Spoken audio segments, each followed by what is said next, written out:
예, 오늘 저는 나에게 무엇을 원하시나요? 라는 주제로 말씀 살펴보도록 하겠습니다. 원래 제목이 주님 나에게 무엇을 원하시나요인데요. 너무 제목이 길어서 주보에는 나에게 무엇을 원하시나요로 썼습니다. 혹시 여러분들께서는 기도하시고 또 신앙생활 하시면서 하나님이 나에게 원하신 게 무엇인가라는 그런 생각을 한번 해보신 적이 다 있으시지요? 사실 우리가 기도할 때나 또 이 세상을 살아갈 때 내가 원하는 것, 내가 주님께 기대하고 바라는 것들, 이런 것들 우리가 많이 생각하고 또 많이 기도를 하기도 하지만 정작 또 하나님께서 나에게 원하시는 것은 무엇인가 우리가 깊이 생각하지 못할 때가 많이 있는 것 같습니다. 그래서 우리의 기도들을 보면 주로 어쩔 때는 내가 바란다는 거, 원하는 것, 내가 소원하는 것들을 아뢰기 바쁠 때가 있고, 또 하나님께서 원하시는 것은 우리가 잘 기울이지 못할 때가 많이 있다는 것입니다. 하지만 하나님께서 우리에게 또 저와 여러분에게 원하시는 특별한 계획과 뜻이 있는 줄로 믿습니다. 왜일까요? 바로 저와 여러분을 사랑하는 하나님의 자녀로 부르셨기 때문에 그런 것이고요. 그 자녀에게 원하시는 하나님의 뜻이 있다는 것입니다. 하나님께서 우리에게 원하시는 것이 있고 또 우리가 때로는 하나님께 원하는 게 있습니다.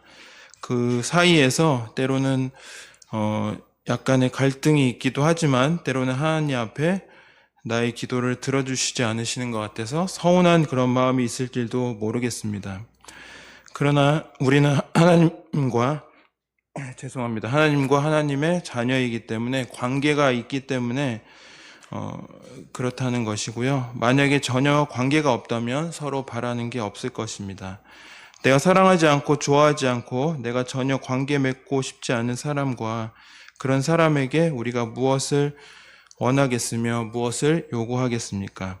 우리가 때로는 상대방에게 누군가에게 무엇을 기대하고 바란다, 원한다라는 것은 사랑하고 또 그만큼 좋은 관계가 있기 때문에 그만큼의 바라는 것이 있다라는 것입니다. 하나님께서도 마찬가지입니다. 우리가 하나님의 자녀이고 하나님과의 관계가 자녀이기 때문에 하나님께서 우리를 사랑하시기 때문에 또 하나님께서 우리에게 기대하는 바가 있고요. 또한 하나님께서도 우리에게 기대하시는 바가 있다는 사실입니다. 그래서 하나님과의 관계가 점점 더 깊어지면 깊어질수록 우리가 하나님에 대한 바라는 것을 구하기도 하고 또 그 이전에 하나님께서 나에게 원하는 것이 무엇인가 또 고민하게 되고 또 묵상하게 되고 또 그런 것들을 하나님께 엽줍는 그런 자리에까지 가게 된다는 것입니다. 그렇기 때문에 우리가 오늘 이 귀한 시간에 하나님께서 나에게 원하시는 것이 무엇일까요? 라는 것을 우리가 한번 생각해보고 묵상하며 나누는 시간이 되기를 소망합니다. 저는 종종 기도를 하나님께 드릴 때 하나님 저에게 무엇을 원하십니까? 라고 기도를 드릴 때가 있습니다. 전혀 기도를 어떻게 기도를 드려야 될지 기도해야 될지 갈피가 안 잡히고 또 뭔가 마음에 집중이 안 될 때가 있잖아요. 항상 또 기도하며 기도의 자리에 있긴 하지만 무엇을 놓고 기도해야 될지 모를 때 종종 그렇게 하나님께 여쭤봅니다. 주님 나에게 무엇을 원하십니까? 그럴 때 하나님께서 오늘 이 본문과 같은 말씀을 저에게 주시는데요. 오늘 읽었던 데살로니가 말씀 5장 16절에서 18절까지 말씀은 우리가 너무나 잘 알고 있는 그런 말씀입니다. 항상 기뻐하라, 쉬지 말고 기도하라, 범사에 감사하라 이 말씀인데요. 그 말씀을 종종 생각나게 하시고요. 그러면 제가 딱 드는 생각이 이건 너무 쉽잖아요. 너무 단순하잖아요. 라고 뻔하잖아요. 라는 생각을 하기도 합니다. 그런데 그 말씀을 곰곰이 다시 성경책을 펴서 이 말씀들을 묵상하다 보면 내가 이대로 살지 못했구나. 저의 삶이 이 짧은 구절에서 다 걸리더라는 것입니다. 그러면서 다시 한번 하나님 앞에 묵상을 하면서 이 말씀이 나에게 주시는 말씀이구나, 나에게 필요한 말씀이구나라고 이제 생각을 할 때가 많이 있는데요. 여러분 성경은 전체 구약 39권 또 신약 27권 총 66권인데요. 또 수많은 구절이 있기 때문에 때로는 하나님의 말씀이 부담스럽게 느껴지기도 합니다. 그래서 요즘에는 이렇게 아이들 성경도 보니까 점점 얇아져서 포켓용으로 나오는 것도 있는데요. 수많은 성경 말씀들이 나에게 요구하는 어떻게 보면 마치 결제서와 같은 그런 부담감을 가질 때가 있습니다. 하지만 우리가 하나님의 말씀이 물론 여러 구절이 있지만 하나님의 뜻이 무엇인가 우리가 좀 큰 주제를 가지고 볼 필요가 있습니다. 마태복음에 제가 스크린에 가져왔는데요. 예수님께서 이제 어떤 율법사가 예수님께 와서 이런 질문을 합니다. 가장 큰 계명이 무엇이냐고 율법사가 질문을 할 때 예수님께서 이 마태복음 22장 37절에서 40절의 말씀을 이렇게 말씀을 하시면서 그때 예수님께서 바로 너희는 마음을 다하고 목숨을 다하여 뜻을 다하여 주 너의 하나님을 사랑하라는 말씀을 주셨고요. 또 이어서 39절에 이어서 둘째도 그와 같으니 내 이웃을 내 자신과 같이 사랑하라. 이 두 말씀을 주셨습니다. 예수님께서 이 말씀을 레위기와 또 신명기에 있는 말씀을 그대로 차용해서 이 말씀을 하셨는데요. 이 두 가지의 말씀은 하나님 사랑 또 이웃 사랑, 그래서 이 두 가지가 바로 십자가를 통해서 이루어졌다는 이야기를 많은 사람들이 하고 있는데요. 두 가지가 가장 큰 계명입니다. 가장 우리에게 주시는 가장 거시적이고 가장 최상위에 있는 하나님의 뜻이라고 할 수 있는데요. 하나님 사랑 그리고 그 다음에 이웃 사랑, 이 두 가지만 제대로 지켜도 우리가 수많은 말씀, 수많은 성경 구절을 우리가 다 넉넉히 지킬 수 있게 됩니다. 여러분, 유대인들은 선민의식이 있긴 하지만 유대인들은 그 모세의 그 출애굽기 말씀을 통해서 우리가 담임 목사님 말씀 들었었는데요. 유대인들은 거기서 또 십계명에 이어서 613가지의 율법 조항들을 만들어 놓았습니다. 십계명 포함해서 그 밖에 레위기, 출애굽기에 나오는 여러 가지 규례들이 있는데요. 세분화하면 613가지의 그런 율법 조항을 만들어 놓고 그것을 지키는 것이죠. 그리고 부정 명령어가 365개가 있고요. 긍정 명령어는 그 안에 248개의, 이래서 이 613가지 율법 조항을 만들어서 유대인들은 이렇게 철저하게 지키고 있습니다. 그러나 우리는 유대주의자들은 아닙니다. 그렇기 때문에 우리는 하나님 사랑, 이웃 사랑이라는 큰 범주 아래서 하나님의 말씀을 지켜 행하며 살아가는 하나님의 자녀들입니다. 우리가 이런 유대인들처럼 613가지의 엄청난 그 율법들을 우리가 다 정확하게 지키지는 못하지만 우리가 하나님 사랑, 이웃 사랑을 하는 큰 범주 안에 살다 보면 자연스럽게 그 가치 안에 포함되어 있는 여러 가지 구절들, 그런 말씀들을 우리가 넉넉하게 지킬 수 있게 된다는 말씀입니다. 그런 의미에서 오늘 우리가 읽은 데살로니가 말씀 5장 16절에서 18절의 말씀은요, 하나님 사랑, 이웃 사랑이라는 범주 안에 속하는 그런 말씀이라고 할 수 있고요. 또한 보다 구체적인 어떤 상황에서 주신 말씀이라는 것을 우리가 기억해야 됩니다. 여러분, 데살로니가 전후서를 보시면 가장 큰 이슈가 그 당시에 뭐였냐면 이 말씀을 주신 그 쓰여진 상황에서 특별한 이슈가 있었는데요. 그것이 무엇이냐면 바로 마지막 때 재림에 대한 말씀이었습니다. 마지막 때에 어떤 일이 일어날 것이고 예수님께서 재림하시는 그날이 마지막 날인데요. 그때 어떻게 될 것인가를 집중적으로 조명하고 있는 게 바로 데살로니가 전서 후서의 말씀입니다. 그런 상황에서 오늘 이 말씀을 주신 것인데요. 그렇다면 굉장히 어떤 의미에서 이 전체 그 마지막 때 재림이라는 이슈 속에서 말씀을 비춰주면 조금 거리감이 있어 보입니다. 아니, 이 마지막 재림 때라고 하면 마태복음 24장이나 25장 말씀처럼 깨어있으라 도둑같이 임한다, 이제 이런 왠지 좀 긴박하고 긴장감 넘치는 그런 말씀이 있어야 될 것 같은데요. 생각보다 아주 일반적이고 그런 말씀을 주셨죠. 항상 기뻐하고 쉬지 말고 기도하고 범사에 감사하라는, 좀 어떻게 보면 동떨어진 말씀과 같은 느낌이 있을 수 있습니다. 그러나 이 말씀이요, 굉장히 이 마지막 때를 살고 있는 우리 그리스도인들, 크리스찬들, 언제나 어디서나 그리스도인들이 어떻게 살아가야 하는지를 보여주고 있는 너무나 중요한 말씀이라는 사실입니다. 사실 우리가 오늘 좀 살펴보고자 하는데요. 데살로니가에 있는 성도들은 그 당시 초대교회였습니다. 그 당시 초대교회의 많은 성도님들은 예수님께서 이 데살로니가 당시의 초대교회의 성도님들은 예수님이 당장이라도 오실 것이라고 생각을 하였습니다. 길게는 1년, 또 짧게는 몇 개월 안에 예수님께서 부활 승천하신 예수님께서 다시 오실 것이라는 그런 아주 긴박한 종말론을 가지고 있었습니다. 그래서 환난과 박해가 있을 때 더 깨어 있었고요. 그리고 당장이라도 예수님이 오실 것처럼 그렇게 간절하게 살아갔습니다. 이 말세라는 것은요, 예수님이 십자가 지시고 부활하신 이후로 초림하신 이후 때부터 말세인데요. 그 예수님 후부터 말세고 지금은 이제 말세 지말이라고, 말세 중에 가장 끝이라고도 합니다. 그렇다면 데살로니가에 있는 신앙생활을 하고 있던 초대교회 성도들은 말세를 살고 있었지만 오늘날 우리 지금 살고 있는 이 시대를 이제 2024년 8월 달이 지나가고 있는데요. 지금을 우리가 살고 있는 우리에게는 더 중요시 되는 말씀이 오늘 말씀이라고 할 수 있겠습니다. 그런 관점에서 가지고 주님 나에게 무엇을 원하시는지 함께 말씀을 살펴보도록 하겠습니다. 첫 번째는 항상 기뻐하라는 것을 원하십니다. 메시지 성경에는요, 무슨 일이든지 기뻐하십시오라고 이렇게 번역을 해 놓았습니다.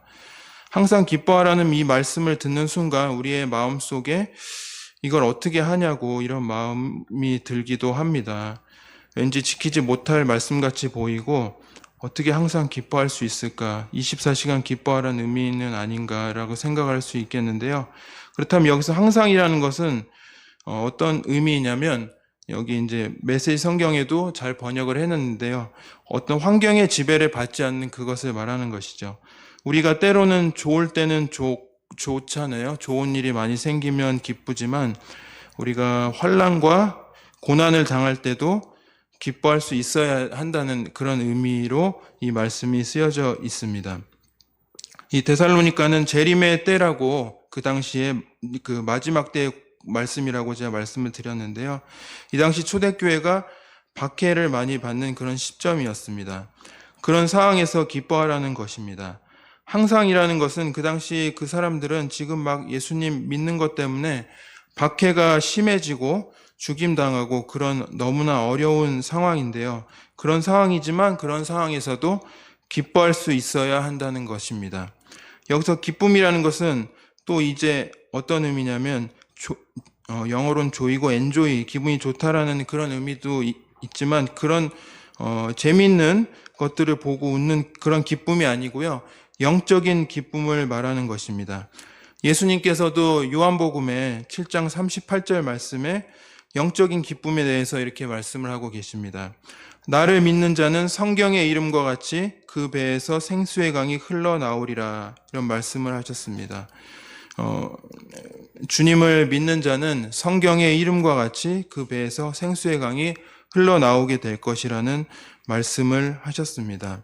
배에서 생수의 강이 나온다는 것은 얼마나 기쁜 일입니까? 그 당시 팔레스타인 기후에는요, 물이 너무나 귀하죠. 땅에서 우물을 팠을 때 너무나 기쁜 것입니다. 하지만 땅에서 나오는 이 우물도 기쁜데 내 내면 속에 나오는 우물은 그 생수는 어떨까요? 너무나 영적인 그 기쁜 것이죠. 내면에 우리의 영혼 속에 흘러나오는 영적인 만족, 영적인 기쁨을 의미하는 것입니다. 많은 사람들이 세상적인 기쁨이나 순간적인 기쁨들을 많이 찾고 있지만 요한복음 7장에 우리 예수님께서 말씀하신 그런 영적인 기쁨은요, 세속적인 기쁨이 아니라 영적으로 느끼는 기쁨을 의미한다는 것입니다. 바로 오늘날과 같이 이런 시간에 예배 시간에 나와서 주님께 예배를 드리며 주님 앞에 말씀을 들으면서 찬양을 드리면서 찬송 드리면서 또 기도 드리면서 그 영적인 만족을 채워가는 것, 그런 의미인 것이죠. 우리가 예배에 나올 때 여러 가지 무거운 짐을 가지고 왔지만 우리가 돌아갈 때는 주님이 주시는 이런 영적인 기쁨으로 충만케 되어서 우리의 마음이 가벼운 마음으로 돌아갈 수 있기를 소망합니다.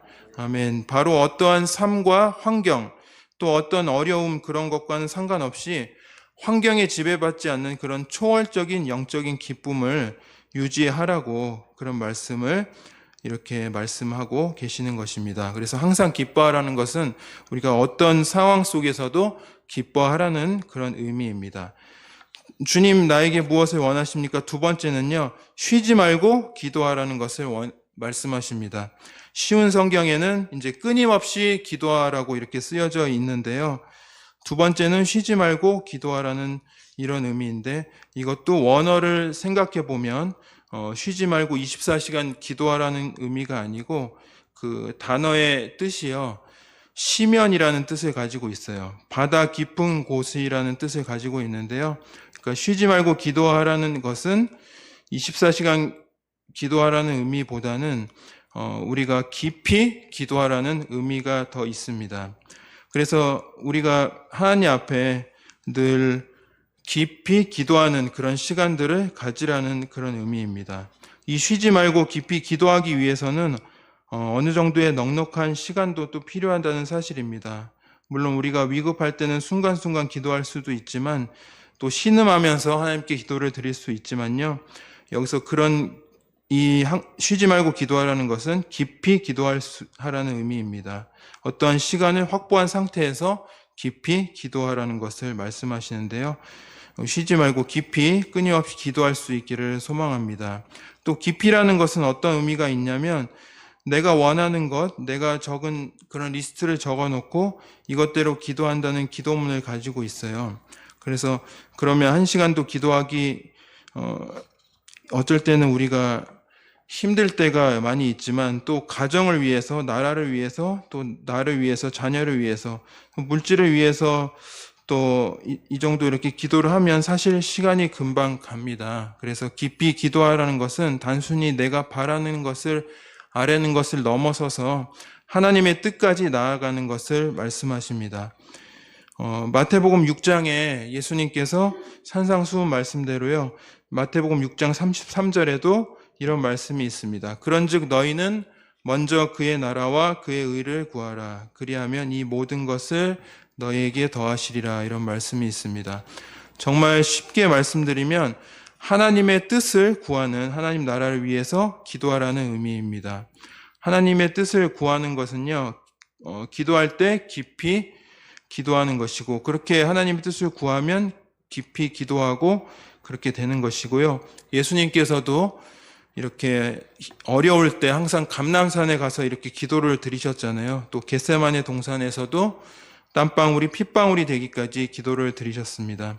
그때 예수님은 겟세마네 동산에서 자신의 기도를, 자신의 소망, 자신의 소원을 아뢰기보다는 아버지의 원대로 되기를 원합니다라고 하면서 하나님의 뜻을 구하였습니다. 그럴 때 깊이 있는 기도가 나오게 되는 것이죠. 땀방울이 핏방울이 되는 그런 깊이 있는 기도가 나오는 것입니다. 그래서 우리가 마태복음 6장 33절 말씀처럼 기도를 드릴 때 먼저 하나님의 뜻을 구할 수 있기를 소망합니다. 저도 좀 성격이 급한 마음이 있어서 이렇게 급해서 기도를 하자마자 막 문장이 나오고 아버지 이럴 때가 있긴 하지만, 때로 하나님께서는 그런 기도보다는 잠잠하게 하나님의 뜻을 구하고 생각을 하면서 하나님께 질문을 하고, 하나님 나에게 무엇을 원하십니까? 하나님의 뜻은 무엇입니까? 하나님의 나라는 어디에 있습니까? 나에게 내 삶 속에서 하나님이 원하시는 그 하나님의 뜻은 무엇입니까? 라고 이렇게 잠잠하게 또 묵상하고 질문하고 기도를 드리면서 한 문장씩 이렇게 기도를 드리면요, 또 깊이 있는 기도가 되게 됩니다. 그러다 보면 하나님께서 딱 내 마음에 주시는 어떤 말씀이 있을 것입니다. 그것을 붙들고 깊이 있게 기도를 드리면 시간이 꽤 이렇게 꽤나 갈 수 있다는 것이고요. 이렇게 많은 기도를 하나님과 이렇게 대화를 하면서 기도를 할 수 있습니다. 그 다음에 필요한 일, 또 일용한 양식이라든지 여러 가지 그런 것들은 하나님 앞에 하나님에 대한 그 기도를 드리고, 하나님 뜻에 대한 기도를 드리고 나서 또 충분히 할 수 있다는 것입니다.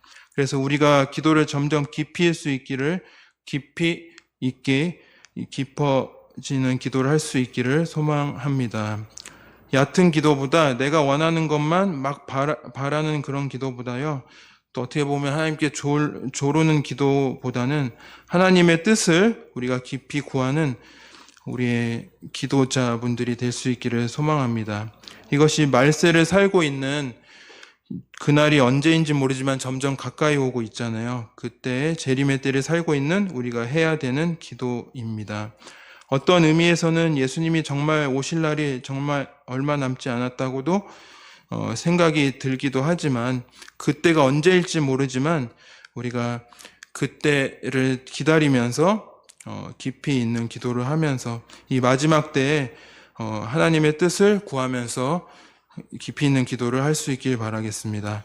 세 번째는 주님 나에게 원하시는 것이 무엇입니까? 우리가 잘 아는 범사에 감사하라는 것을 원하십니다. 이것도 역시 범사에 감사, 어떻게 하나님 범사에 감사를 합니까? 라고 물어볼 수 있는데요.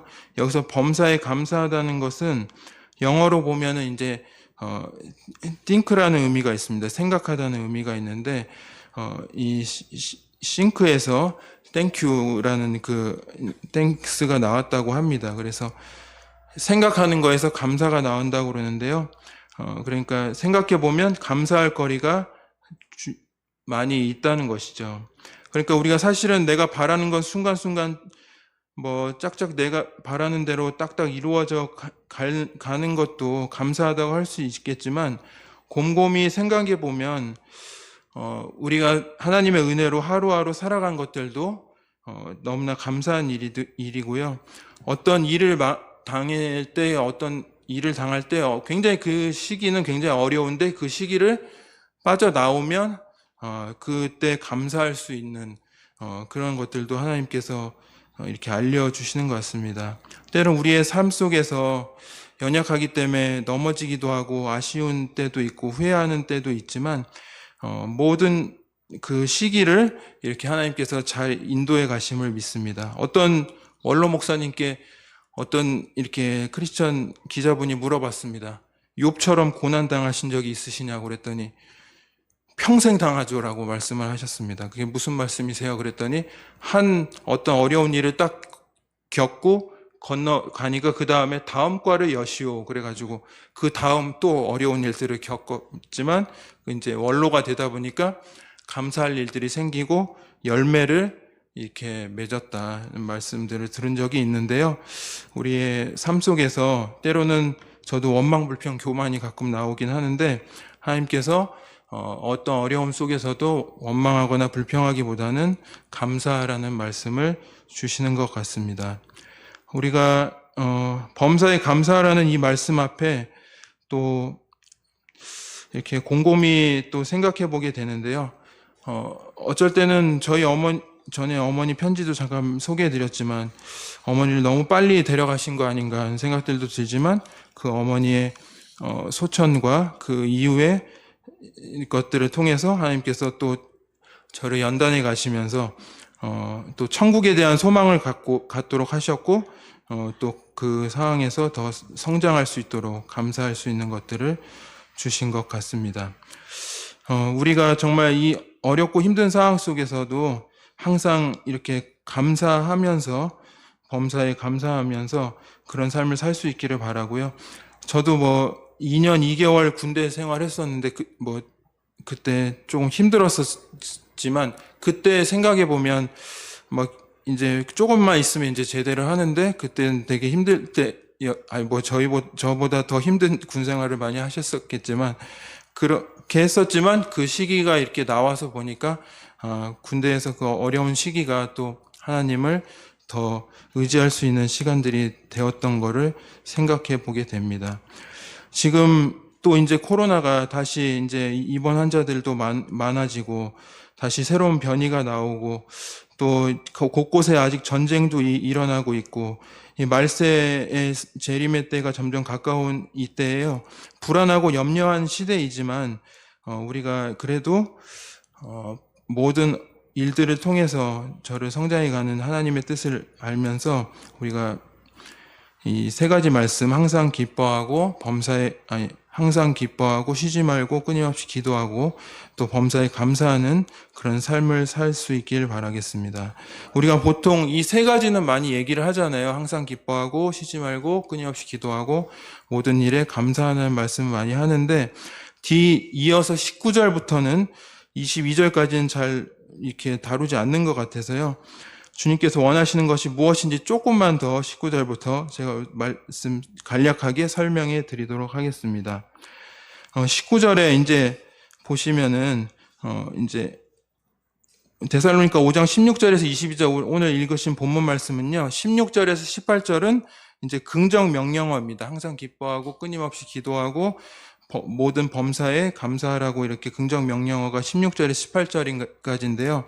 19절부터는 22절까지는 어떻게 보면 부정 명령어라고 할 수 있겠습니다. 그래서 이제 19절에 이어서 성령을 소멸하지 말라고 이렇게 되어져 있는데요. 데살로니가 5장 19절 세번역 성경에는 성령을 소멸하지 마십시오. 또 공동번역에는 성령의 불을 끄지 말라고 되어 있고요. 쉬운 성경에는 성령께서 일하시는 것을 막지 말라고 되어 있습니다. 여기서 소멸한다는 것은 어원을 살펴보면 불을 끄다라는 의미를 가지고 있습니다. 공동번역이 잘 번역이 되어 있어요. 성령을 불로 표현을 한다면 불같이 임한 성령, 불의 혀같이 갈라지는 이런 표현들이 성령을 끄지 말라는 것입니다. 이 불을 끈다는 것은 진짜 성령의 불을 뜻하는 것이 아니고요. 비유로 말씀하신 것이지만 이 불을 끈다는 것은 존재를 사라지게 하는 것입니다. 불에다가 물을 부어버리면 바람에 불어서 꺼져버리면 아예 사라지게 되는 것이죠. 마찬가지로 성령을 소멸하지 말라는 것은 그 성령의 어떤 영향력을 억제하지 말라는 것입니다. 없애버리지 말라는 것인데요. 그렇기 때문에 우리 안에 성령님께서 내주하셔서 살아 역사하시게 해야 된다는 말씀입니다. 갈라디아서에도 이런 갈라디아서 5장 16절과 17절에요. 그런 말씀이 있습니다. 사도 바울이 갈라디아 교회에 보낸 편지에서 너희는 성령을 따라 행하라. 그리하면 육체의 욕심을 이루지 아니하리라. 육체의 소욕은 성령을 거스리고 성령은 육체를 거스리나니 이 둘이 서로 대적함으로 너희가 원하는 것을 하지 못하게 하려 함이니라. 이렇게 되어 있습니다. 여기서 보시면 중요한 하나의 원리가 나옵니다. 성령과 육체가 반비례한다는 것입니다. 그러니까 성령의 소욕이 높아지면 육체의 소욕은 사라지고요. 반대로 육체의 소욕이 높아지면 성령의 소욕은 사라진다는 것을 이렇게 말씀하고 있는데요. 그렇다면 성령을 소멸하지 말라는 것은 육체의 소욕을 일으키지 말라는 그런 의미도 있고요. 육체의 소욕을 줄이라는 의미입니다. 그러면 자연스럽게 성령의 소욕은 다시 부릴 듯 일어나게 된다는 사실이고요. 우리가 살아가면서 여러 가지 죄들을 짓지만 특별히 우리를 굉장히 힘들게 하는 우리를 중독하게 만든 죄악들이 유혹들이 많이 있습니다. 뭔가에 중독되고 몰입되게 되면 그것을 끊지 못하는 경우들이 많이 있는데요. 왜 그럴까? 분들이 이제 이 말씀을 모르기 때문에 그래서 뭐 치료도 가고 하지만 거의 효과가 없습니다. 예.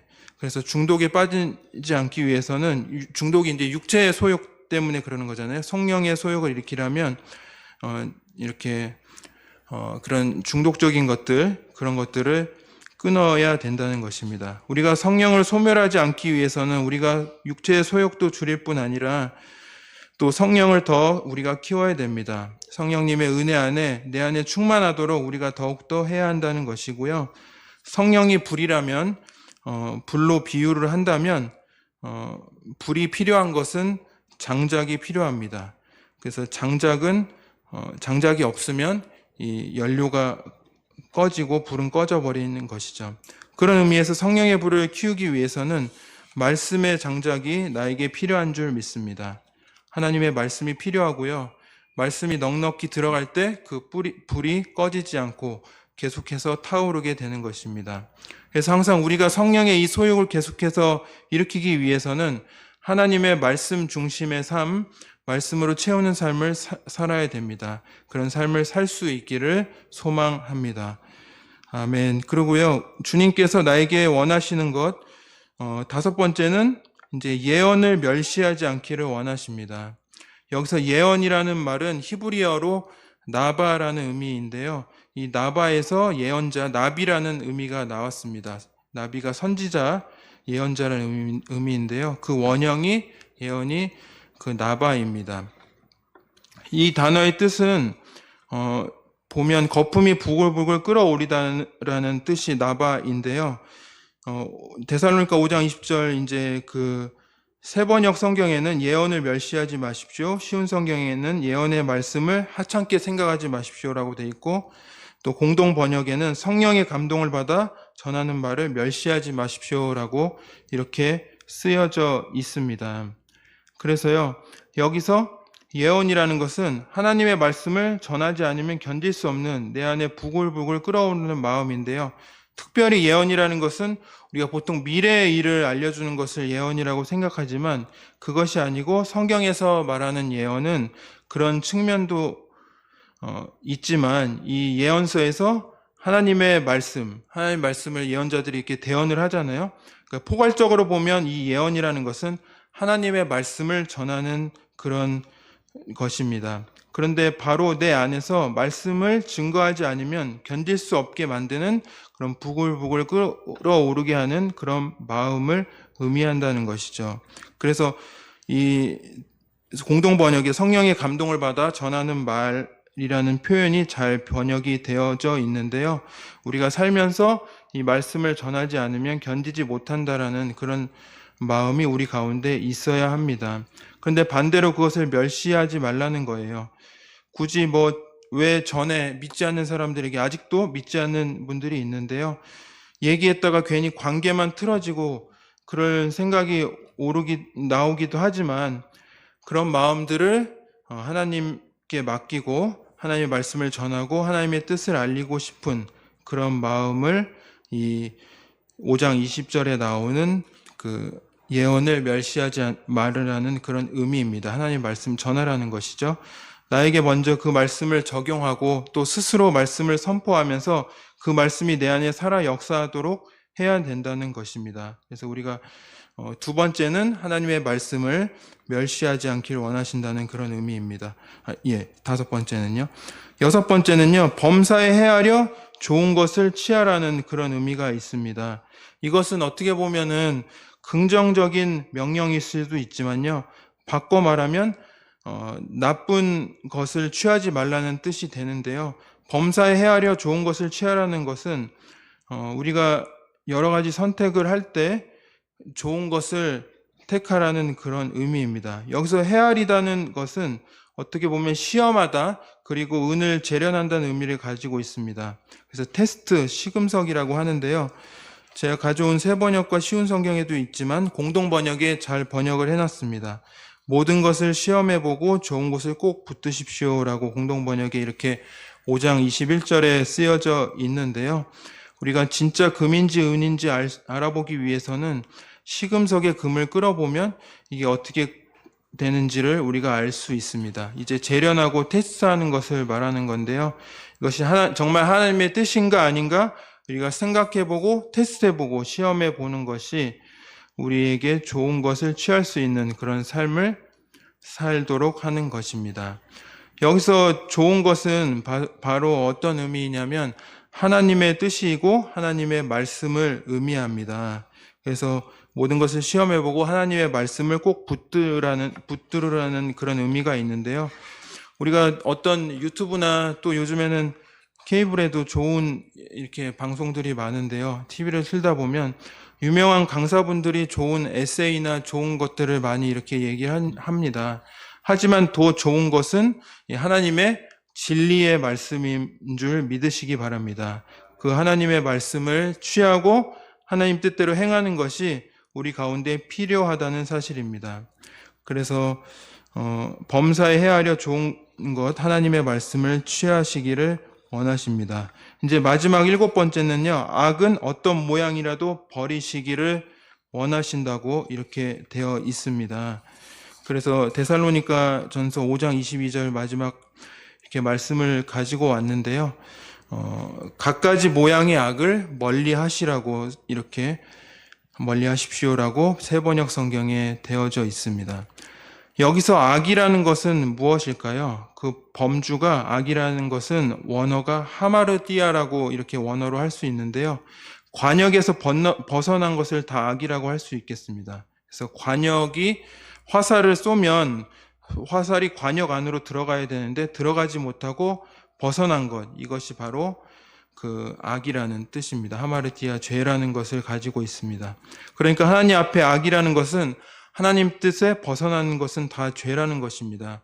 아무리 좋은 것이라고 할지라도 하나님과 뜻과 다르게 하나님 뜻에 벗어나는 것은 악이라고 할 수 있는데요.